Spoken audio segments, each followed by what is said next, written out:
માનવમાં પ્રજનનની અંદર આપણે નર પ્રજનન તંત્ર અને માદા પ્રજનન તંત્ર એની આંતરિક રચના વિશે આપણે જોઈ ચૂક્યા છીએ.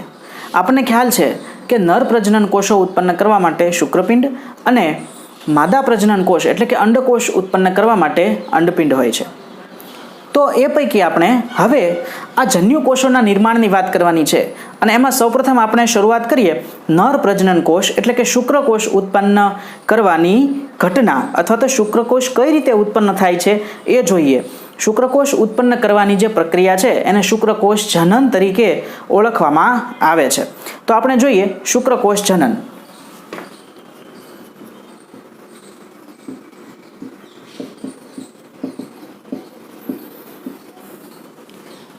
શુક્રકોષોની ઉત્પત્તિ છે એ શુક્રપિંડની અંદર થાય છે. શુક્રપિંડની આંતરિક રચનાને થોડુંક રિકોલ કરી દઈએ. આપણને ખ્યાલ છે કે શુક્રપિંડનો જ્યારે આડો છેદ આપણે અહીંયા આકૃતિ દોરીને જોયું હતું કે ઘણી બધી ખંડિકાઓમાં વિભાજિત છે. દરેક ખંડિકાઓમાં રહેલી શુક્રોત્પાદક નલિકા જે છે એની અંદર આ શુક્રકોષોના નિર્માણની પ્રક્રિયા થતી હોય છે.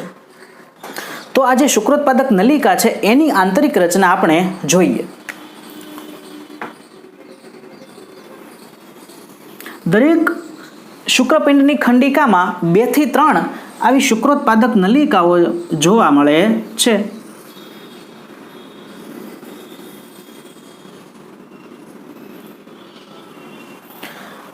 આ શુક્રોત્પાદક નલિકાઓ છે એ અંદરની બાજુ કોષો ધરાવે છે.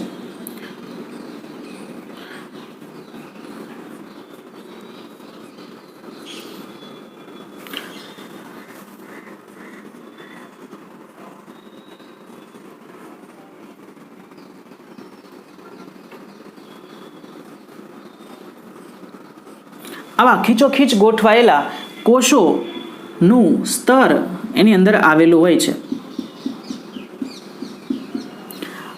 આપણે કોઈ એક શુક્રોત્પાદક નલિકા જે છે એને અહીંયા દર્શાવીએ તો જો આનો છેદ લેવામાં આવે આટલો અને આ ભાગને વધારે વ્યવસ્થિત રીતે જોવામાં આવે તો શુક્રપિંડની ફરતેનું આ શુક્રોત્પાદક નલિકા જે છે એની ફરતેનું આવરણ, આ આવરણની નીચે ખીચોખીચ ગોઠવાયેલા કોષો હોય છે. આ કોષો જે છે એને જનન અધિચ્છદ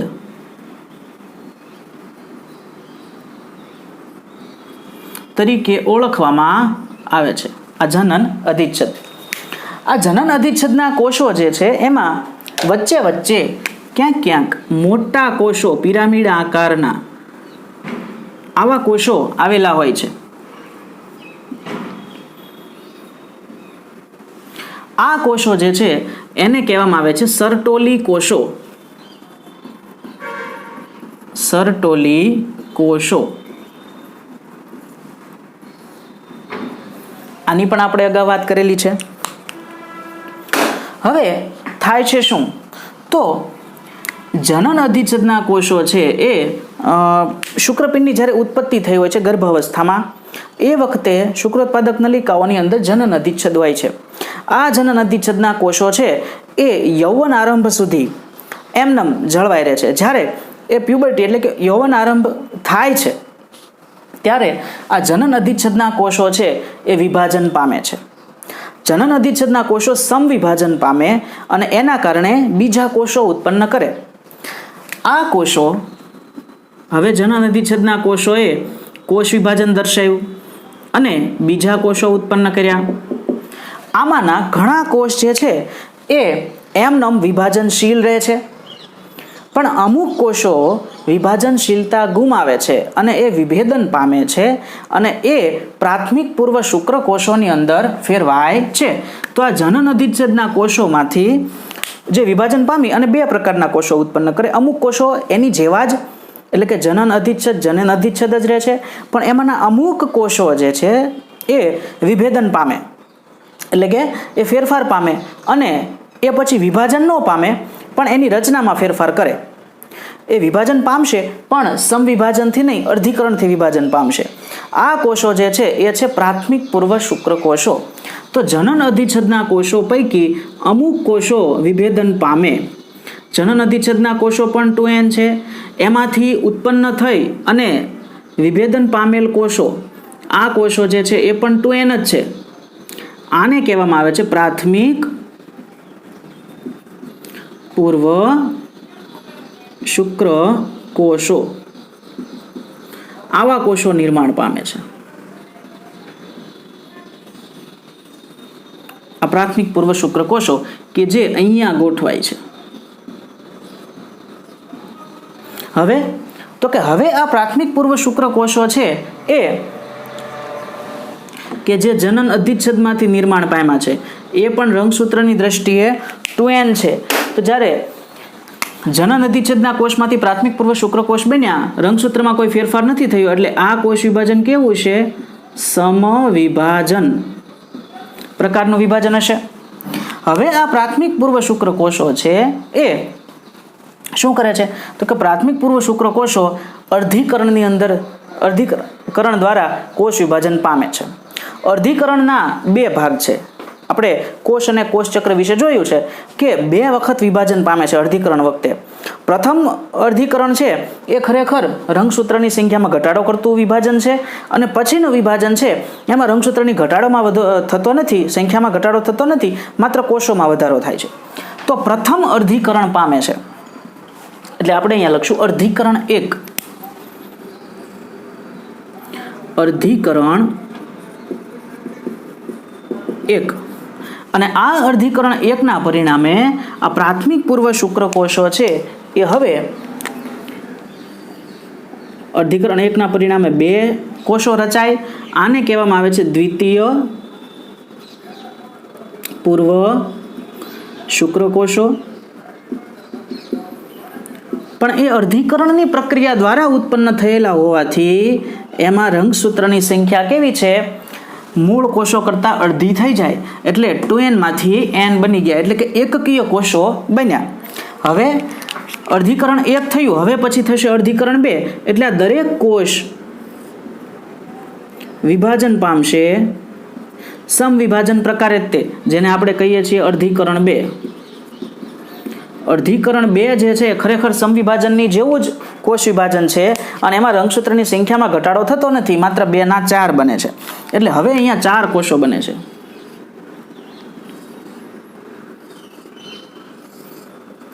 અને આ કોષોને કહેવામાં આવે છે પ્રશુક્ર કોષો. અને એ પણ કેવા છે? એકકીય. એટલે શું થયું? પ્રાથમિક પૂર્વ શુક્રકોષ અર્ધીકરણની પ્રક્રિયા દ્વારા 4 પ્રશુક્રકોષોમાં ફેરવાઈ જાય છે. આ કોષો જે છે એ હવે ધીમે ધીમે સેન્ટર તરફ જતા હોય છે, એટલે અહીંયા હોય છે આ બધા પ્રશુક્રકોષો. હવે આ પ્રશુક્રકોષો જે છે એ નિર્માણ પામી ગયા, પણ હવે આ પ્રશુક્રકોષોને ઘણો બધો ફેરફાર કરવાની જરૂર છે, કારણ કે ખરેખર જે શુક્રકોષ જે છે એ આવો સામાન્ય આકાર દર્શાવતો નથી, વિશિષ્ટ આકાર દર્શાવે છે. શીર્ષ, ગ્રીવા, પૂંછડી, મધ્ય ભાગ વગેરે દર્શાવે છે. તો આ પ્રશુક્રકોષને શુક્રકોષમાં ફેરફાર પામવો પડે છે, અને એ પ્રક્રિયા જે છે એને શુક્રકાયાંતરણની પ્રક્રિયા તરીકે ઓળખવામાં આવે છે. અહીંયા સુધીની પ્રક્રિયાને પ્રશુક્રકોષોનું નિર્માણ તરીકે ઓળખવામાં આવે છે. ત્યાર પછી આ પ્રશુક્રકોષો શુક્રકાયાંતરણની પ્રક્રિયા દ્વારા શુક્રકોષમાં રૂપાંતરણ થાય છે. તો જે શુક્રકાયાંતરણની પ્રક્રિયા જે છે એ દરમિયાન આ પ્રશુક્રકોષો હવે કઈ પ્રક્રિયા થશે? શુક્રકાયાંતરણ. એટલે કે શુક્રકોષની આખી કાયા જે છે એમાં ફેરફાર થઈ જાય છે, એના શરીરમાં ફેરફાર થઈ જાય છે. એક કોષ છે કે જે પહેલા સામાન્ય ગોળાકાર રચના દર્શાવતો હતો, આ કોષ છે એ શીર્ષ, ગ્રીવા, મધ્ય ભાગ અને પૂંછડી જેવી રચના દર્શાવતો થઈ જાય છે. અહીંયા એનું કોષ કેન્દ્ર છે. આપણે આ શુક્રકોષની જે કદ છે એ બહુ મોટું દર્શાવ્યું છે. ખરેખર આવડું મોટું કદ હોતું નથી, પણ આપણે આકૃતિની સમજ માટે આવું કદ દર્શાવીએ છીએ. તો અહીંયા પ્રશુક્રકોષ જે છે એ સામાન્ય આકાર દેખાવમાંથી આવી રીતે આખો ટ્રાન્સફોર્મ થાય છે. એટલે કાયાંતરણ થાય છે, એક આખા નવા અવતાર સ્વરૂપે જોવા મળે છે. તો આ પ્રક્રિયાને કહેવામાં આવે છે શુક્ર કાયાંતરણ. પ્રશુક્રકોષનું નિર્માણ અર્ધીકરણની પ્રક્રિયા દ્વારા થાય છે અને ત્યાર પછી શુક્ર કાયાંતરણની પ્રક્રિયા પછી અહીંયા આપણને શુક્રકોષ મળે છે. બરાબર. હવે આ આખી ઘટના છે એની અંદર કયા અંતઃસ્ત્રાવો ભાગ ભજવે છે એ જોઈએ. હવે આ શુક્રકોષો છે એ શુક્રકોષો હવે ક્યાં હોય બધા?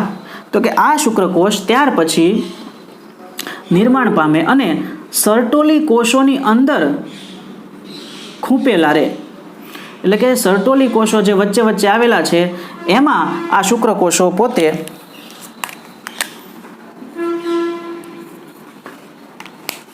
ખૂંપેલા રહે છે.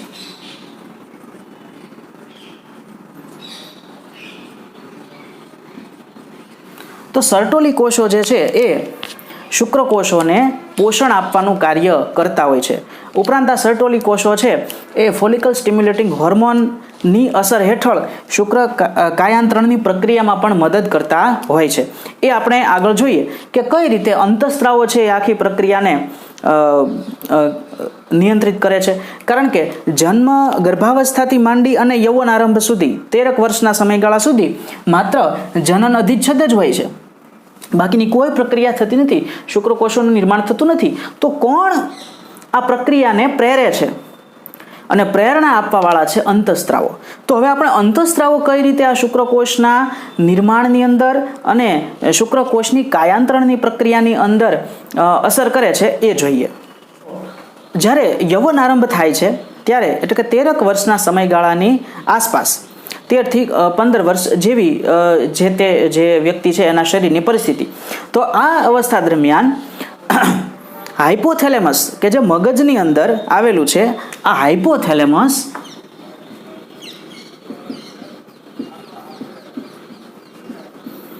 ગ્રંથિનું નામ છે હાઇપોથેલેમસ. હાઇપોથેલેમસ જે છે એ અંતઃસ્ત્રાવ ઉત્પન્ન કરે છે. કયો અંતઃસ્ત્રાવ? તો એ આ હાઇપોથેલેમસ એક અંતઃસ્ત્રાવ ઉત્પન્ન કરે છે જેનું નામ છે GnRH. આનું પૂરું નામ છે ગોનેડોટ્રોપિન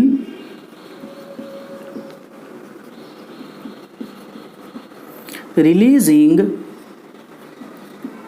હોર્મોન. ગોનેડોટ્રોપિન રિલીઝિંગ હોર્મોન એ GnRH એ ઉત્પન્ન કરે છે. આ GnRH છે એ કોની ઉપર અસર કરે? તો કે પિટ્યુટરી ગ્રંથિ પર. પિટ્યુટરી ગ્રંથિ ઉપર અસર કરે. એટલે હાઇપોથેલેમસ જે મગજમાં આવેલું છે એમાંથી ઉત્પન્ન થતો GnRH ગોનેડોટ્રોપિન રિલીઝિંગ હોર્મોન. આ ગોનેડોટ્રોપિન રિલીઝિંગ હોર્મોન એ પિટ્યુટરીને ગ્રંથિને અસર કરે અને આ પિટ્યુટરી ગ્રંથિ છે એ 2 અંતઃસ્ત્રાવો મુક્ત કરે. એક છે follicle stimulating hormone, follicle stimulating hormone, અને બીજો છે LH એટલે કે લ્યુટિનાઇઝિંગ હોર્મોન. Luteinising hormone.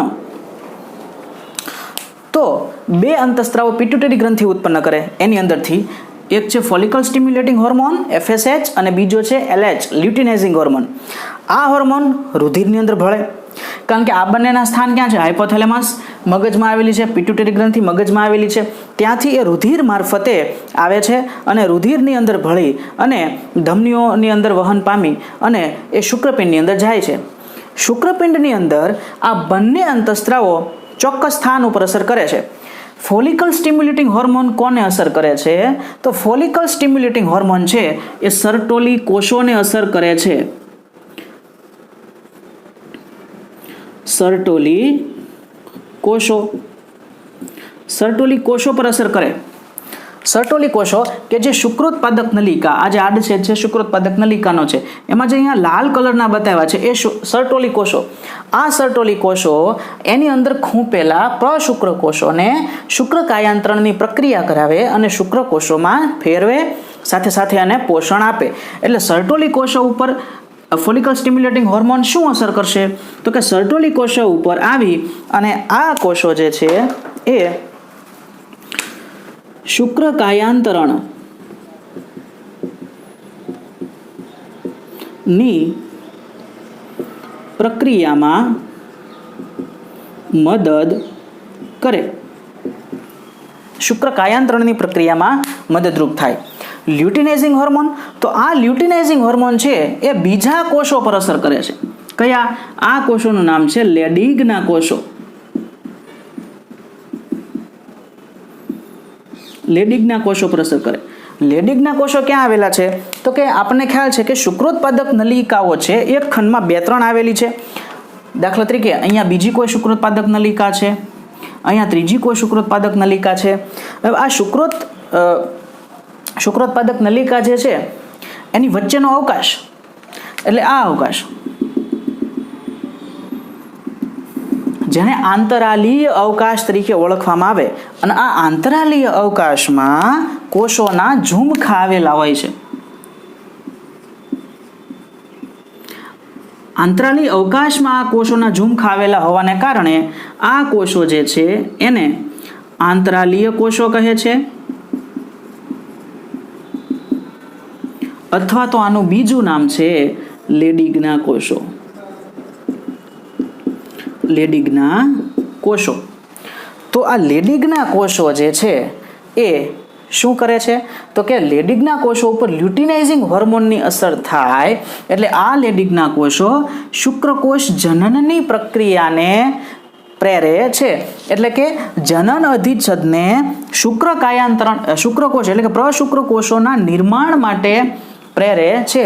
લેડિગના કોષો પર જ્યારે લ્યુટિનાઇઝિંગ હોર્મોન અસર કરશે ત્યાર પછી જનન અધિચ્છદ જે છે એ અર્ધીકરણની પ્રક્રિયા કરીને પ્રશુક્રકોષોનું નિર્માણ કરશે. એટલે આ લેડિગના કોષો જે છે એ જનન અધિચ્છદ પર અસર કરે અને અર્ધીકરણ પ્રેરે, અને એનાથી શું થાય તો કે પ્રશુક્રકોષો નું નિર્માણ થાય. તો કયા ક્રમમાં પ્રક્રિયા થતી છે તો શુક્રપિંડ તો છે જ, જન્મની સાથે જ વૃષણકોથળીમાં ઉતરી આવે છે, મોટું થાય છે. પણ જ્યારે શુક્રકોષનું ઉત્પાદન ક્યારે થશે તો કે એની અંદર જનન અધિચ્છદ જન્મથી રહેલું છે. પણ યૌવન આરંભ વખતે હાઇપોથેલેમસમાંથી ગોનેડોટ્રોપિન રિલીઝિંગ હોર્મોન ઉત્પન્ન થશે. આ રિલીઝિંગ હોર્મોન છે એ તરત એની નજીક આવેલી પિટ્યુટરી ગ્રંથિને અસર કરશે. પિટ્યુટરી ગ્રંથિમાંથી ઉત્પન્ન થયેલા 2 અંતઃસ્ત્રાવો ફોલિકલ સ્ટિમ્યુલેટિંગ હોર્મોન અને લ્યુટિનાઇઝિંગ હોર્મોન એમાંથી પહેલી પ્રક્રિયા કરે. ફર્સ્ટ લ્યુટિનાઇઝિંગ હોર્મોન એ લેડિગના કોષો પર અસર કરી અને જનન અધિચ્છદને શુક્રકોષોના એટલે કે પ્રશુક્રકોષોના નિર્માણની પ્રક્રિયા, એટલે અહીંયા સુધીનો જે તબક્કો છે એમાં કયા હોર્મોનની અસર છે? લ્યુટિનાઇઝિંગ હોર્મોનની અસર થાય છે. એના કારણે આ પ્રક્રિયા થઈ. હવે પ્રશુક્રકોષોનું નિર્માણ થઈ ગયું.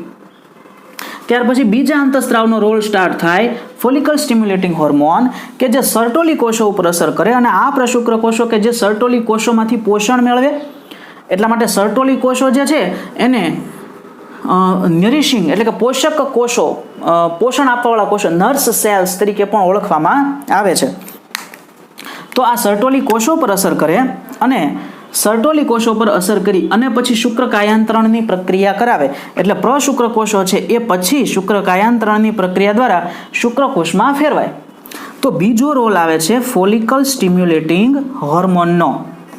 તો પહેલા ક્રમે લ્યુટિનાઇઝિંગ હોર્મોન કામ કરે અને ત્યાર પછી ફોલિકલ સ્ટિમ્યુલેટિંગ હોર્મોન કામ કરે, ત્યારે થઈ અને શુક્રકોષ જે છે એ બને છે. એક વખત યૌવન આરંભ થાય એટલે હાઇપોથેલેમસમાંથી સતત આ પ્રકારના અંતઃસ્ત્રાવો ઉત્પન્ન થાય. વૃદ્ધાવસ્થા સુધી પર્યંત શુક્રકોષોનું નિર્માણ સતત ચાલુ રહે છે. મતલબ કે આ અંતઃસ્ત્રાવો એકવાર બનવાનું સ્ટાર્ટ થાય પછી એ વૃદ્ધાવસ્થા આવી જાય છતાં પણ આ પ્રક્રિયા ચાલુ રહે છે. એટલે શુક્રકોષ નિર્માણની પ્રક્રિયા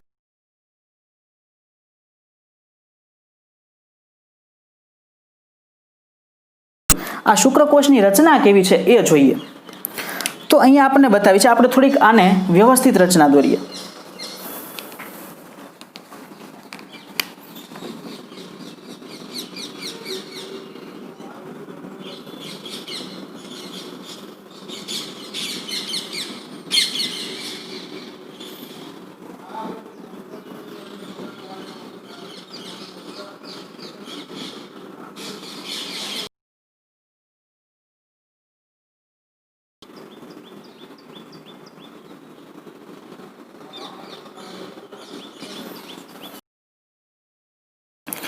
તો આવો શુક્રકોષ છે એનું નિર્માણ થાય છે. હવે આ શુક્રકોષ છે એના ભાગોની વાત કરીએ. ખરેખર આ બહુ સૂક્ષ્મ છે. માનવ શરીરનો નાનામાં નાનો કોષ એ શુક્રકોષ. માનવ શરીરનો મોટામાં મોટો કોષ એટલે સાઇઝની વાતમાં છે, કોષકાયની વાતમાં છે. કારણ કે લંબાઈની વાત કરીએ તો ચેતાકોષ થાય, પણ જો કોષકાયમાં કદ કોનું મોટું છે તો એ અંડકોષ થાય. નાનામાં નાનો કોષ શુક્રકોષ, મોટામાં મોટો કોષ અંડકોષ. અને આ બંને નાનામાં નાનો અને મોટામાં મોટો આ બંને ફલન કરી અને એક નવા સજીવને જન્મ આપે છે. તો આ છે બહુ નાનો, પણ રચના સમજવા માટે મોટી સાઇઝ પ્રશુક્રકોષ કરતાં દર્શાવી છે. હવે આ શુક્રકોષ જ્યારે મેચ્યોર થઈ જાય છે ત્યારે એની અંદર વિવિધ રચનાઓ જોવા મળે છે. પહેલાં તો જોઈએ કે આખો શુક્રકોષ છે એક રસ સ્તર દ્વારા ઘેરાયેલો જોવા મળે છે. એક પાતળું રસ સ્તર એને આવરતું હોય છે.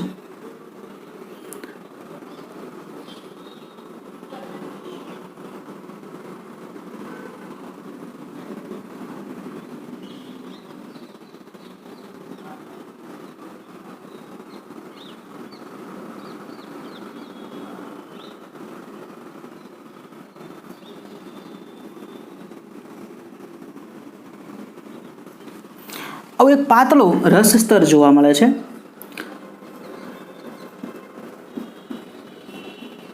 ત્યાર પછી જો શરૂઆતના ભાગની વાત કરીએ તો ટોચનો ભાગ છે થોડોક ટોપી જેવો છે, અણીદાર છે. આ ભાગને કહેવામાં આવે છે શુક્રાગ્ર.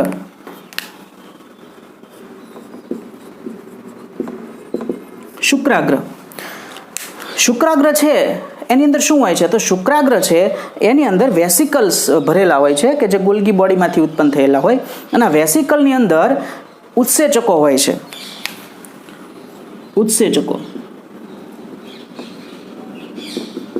કેવા ઉત્સેચકો હોય છે તો ફલન કરવા માટે જ્યારે શુક્રકોષ અંડકોષની નજીક પહોંચે છે ત્યારે અંડકોષ છે એ આખો અંડપડ દ્વારા ઘેરાયેલો હોય છે. આ અંડપડને નું ભેદન કરીને શુક્રકોષને અંડકોષની અંદર દાખલ થવાનું હોય છે. તો આ જે ઉત્સેચકો છે એ ફલનની પ્રક્રિયા માટે અંડપડને તોડી શકે તેવા પ્રકારના ઉત્સેચકો એની અંદર આવેલા હોય. તો આ શુક્રાગ્ર છે ઉત્સેચકોથી ભરપૂર હોય છે. ફલન કરવા માટે જરૂરી ઉત્સેચકો તેની પાસે હોય છે. ત્યાર પછીનો જે આખો ભાગ છે આને શીર્ષ પ્રદેશ તરીકે ઓળખવામાં આવે છે. અને શીર્ષ પ્રદેશ છે એની અંદર કોષ કેન્દ્ર આવેલું હોય કે જે રંગસૂત્ર દ્રવ્યથી ભરેલું કોષ કેન્દ્ર છે. કોષ કેન્દ્ર અને આખો ભાગ જે છે અહીંથી શરૂ કરી અહીં સુધીનો આ બધા ભાગને કહેવામાં આવે છે શીર્ષ. ત્યાર પછીનો ભાગ જે છે એ છે ગ્રીવા. ગ્રીવા એ પણ અગત્યનો ભાગ છે. અને આ ગ્રીવાની અંદર તારા કેન્દ્ર ગોઠવાયેલું હોય છે.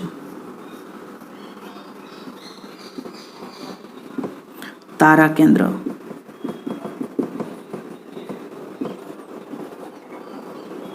જો આ તારા કેન્દ્ર છે એ શુક્રકોષ પાસે એક તારા કેન્દ્ર હોય, એ જ રીતે અંડકોષ પાસે પણ પોતાનું એક તારા કેન્દ્ર હશે. આ બંને તારા કેન્દ્રો ભેગા મળી અને તારાકાયની રચના બનાવે છે. તો ગ્રીવાનો ભાગ જે છે એમાં તારા કેન્દ્ર ગોઠવાયેલું હોય એનો ખૂબ અગત્યનો રોલ છે, પણ એ આપણે પછી જોઈશું. ત્યાર પછીનો ભાગ જે છે એને મધ્ય ભાગ તરીકે ઓળખવામાં આવે છે. આ ભાગ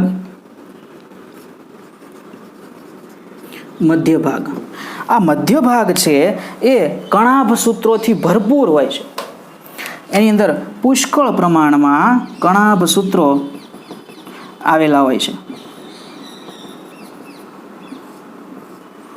હવે શા માટે કણાભ સૂત્રો આવેલા હશે તો એનું આપણે અનુમાન કરી શકીએ. અહીંયા શું છે મધ્ય ભાગમાં કણાભ સૂત્રો. તો તો કણાભ સૂત્રો ગોઠવાયેલા હોય છે. કણાભ સૂત્રોનું કાર્ય શું છે? તો કણાભ સૂત્રો છે એ શક્તિ ઉત્પન્ન કરે છે. શુક્રકોષને શક્તિની શું જરૂર છે? તો આપણને ખ્યાલ છે કે શુક્રકોષ જે છે એ જ્યારે મૈથુનની પ્રક્રિયા દરમિયાન વીર્યનું સ્ખલન થાય છે ત્યારે આ શુક્રકોષો છે એ યોનિ માર્ગમાં અથવા તો ગર્ભાશયની ગ્રીવા પાસે ઠલવાય છે. આ ગર્ભાશયની ગ્રીવા પાસે અથવા યોનિ માર્ગમાં ઠલવાયેલા શુક્રકોષો છે એને ગર્ભાશય અને અંડવાહિનીમાં થઈ અને અંડકોષ સુધી પહોંચવાનું હોય છે. બહુ લાંબી મજલ કાપવાની હોય તો એના માટે છે એને પુષ્કળ શક્તિની જરૂર પડે છે. પૂંછડી છે સતત રાઉન્ડ ફેરવે છે અને આ એની મદદથી શુક્રકોષ આગળ એ ગતિ કરતો હોય છે. તો આટલી બધી શક્તિ એને પૂંછડીને ખૂબ જ ઝડપથી રોટેટ કરવી, પુષ્કળ શક્તિની જરૂર પડે અને આ શક્તિ પૂરી પાડે છે મધ્ય ભાગમાં રહેલા કણાભ સૂત્રો. અને ત્યાર પછીનો ભાગ જે છે એને પૂંછડી તરીકે ઓળખવામાં આવે છે. આ ભાગ જે છે એ પૂંછડી. તો આ શુક્રકોષની રચના આપણે જોઈએ. આ છે મેચ્યોર શુક્રકોષ કે જે ફલન કરી શકે છે. હવે તો કે આ શુક્રકોષ તૈયાર થાય છે ક્યાં? તો કે શુક્રકોષ તૈયાર થાય છે શુક્રોત્પાદક નલિકાની અંદર. શુક્રોત્પાદક નલિકાની અંદર ઉત્પન્ન થયેલો શુક્રકોષ મૈથુનની પ્રક્રિયા દરમિયાન આપણને શુક્રકોષનો માર્ગ ખબર છે કે હવે શુક્રકોષ કઈ કઈ જગ્યાએ વહન પામશે. શુક્રોત્પાદક નલિકામાં ઉત્પન્ન થયેલો શુક્રકોષ ત્યાંથી વૃષણજાળમાં, વૃષણજાળથી શુક્રવાહિકા, શુક્રવાહિકાથી અધિવૃષણ નલિકા, અધિવૃષણ નલિકામાંથી યુ ટર્ન લઈ અને શુક્રવાહિની, શુક્રવાહિનીની અંદર આ શુક્રકોષો વહન પામે અને એ જ્યારે મૂત્રપિંડ પાસે લૂપ બનાવીને પહોંચે છે ત્યારે એની અંદર શુક્રાશયમાંથી સ્ત્રાવ છે એ ભળે છે. અને હવે માત્ર શુક્રકોષો નથી, હવે આગળની નલિકાનું નામ છે સ્ખલન નલિકા. આ સ્ખલન નલિકામાં શુક્રકોષો સાથે શુક્રાશયનો સ્ત્રાવ, આ સ્ખલન નલિકા જે છે એ મૂત્ર નલિકાની સાથે જોડાય. ત્યાં એ દરમિયાન એની અંદર પ્રોસ્ટેટ ગ્રંથિનો સ્ત્રાવ જોડાય છે, બલ્બયુરેથ્રલ ગ્રંથિનો સ્ત્રાવ અંદર જોડાય છે અને સંપૂર્ણ રીતે ત્યાર પછી વીર્યનું નિર્માણ થાય છે. અને આ વીર્ય છે એ શિશ્ન દ્વારા છે એ બહાર માદાના યોનિમાર્ગની અંદર અથવા ગર્ભાશયની ગ્રીવા સુધી ઠાલવવામાં આવે છે. તો આ આખી પ્રક્રિયા શુક્રકોષના વહન માર્ગની પ્રક્રિયા થઈ. હવે વાત કરીએ તો શુક્રકોષ જે છે એ જે વીર્ય ઠાલવવામાં આવે છે આ વીર્યનું પ્રમાણ જે છે એક વખતના સંવનન દરમિયાન જેટલું વીર્ય હોય છે એની અંદર લગભગ 200 થી 300 મિલિયન શુક્રકોષો હોય છે. એટલે કે 20 થી 30 કરોડ શુક્રકોષો જે છે એની અંદર હોય છે. એટલા સૂક્ષ્મ શુક્રકોષો છે. બધા શુક્રકોષો રચના આ પ્રકારની દર્શાવે છે પણ એ ચલિતતા દર્શાવતા હોતા નથી. જે 200 થી 300 મિલિયન જે શુક્રકોષો છે એ પૈકી 60% શુક્રકોષો એ જે છે એ આવો સામાન્ય આકાર દર્શાવતા હોવા જોઈએ અને એ પૈકી 40% શુક્રકોષો છે એ શક્તિશાળી હલનચલન દર્શાવતા હોવા જોઈએ. કારણ કે આ શક્તિશાળી હલનચલનની મદદથી જ તેને અંડકોષ સુધી ની સફર છે એ પૂરી કરવાની છે. તો એને સામાન્ય પ્રકારનું વીર્ય ગણવામાં આવે છે. તો અહીંયા 60% જેટલા કોષો જે છે જે 20 થી 30 કરોડ શુક્રકોષો ત્યાં થાય બધા એટલા મેચ્યોરિટી પ્રાપ્ત કરેલા હોતા નથી પણ એમાંથી 60% જેટલા છે એ સામાન્ય કદ ધરાવતા હોય, સામાન્ય કદ અને આકાર દર્શાવતા હોય અને એ પૈકી 40% છે એ જો શક્તિશાળી રીતે હલનચલન દર્શાવતા હોય તો આ જે વીર્ય જે છે એને સામાન્ય વીર્ય તરીકે ઓળખવામાં આવે છે. ઘણી વખત આ શુક્રકોષો છે એની જીવિતતામાં એના હલનચલનના પ્રમાણમાં અહીંયા ટકાવારીનું પ્રમાણ ઓછું જોવા મળતું હોય અને એના કારણે છે એ ઘણીવાર ફર્ટિલિટીના પ્રોબ્લેમ છે એ થતા હોય. તો આ આખી પ્રક્રિયા આપણે જોઈ શુક્રકોષના નિર્માણની પ્રક્રિયા કે જે શુક્રોત્પાદક નલિકાના પોલાણથી શરૂ થાય છે, કયા રીતે કોષ વિભાજન થાય છે, કયા અંતઃસ્ત્રાવો હોર્મોન્સ એની અંદર અસર કરે છે, આ અસરને પરિણામે શુક્રકોષ કયા પ્રકારનો રચના બને છે, કઈ રીતેનું કાયાંતરણ થઈ અને આ રચનાની અંદર કોણ શું ભાગ ભજવે છે અને ત્યાર પછી શુક્રકોષ અને વીર્યની સામાન્ય માહિતી. તો આ વાત થઈ શુક્રકોષ જનનની. આગળના ટોપિકમાં આપણે અંડપિંડની અંદર અંડકોષનું જનન કઈ રીતે થાય છે એ વાત કરવાના છીએ.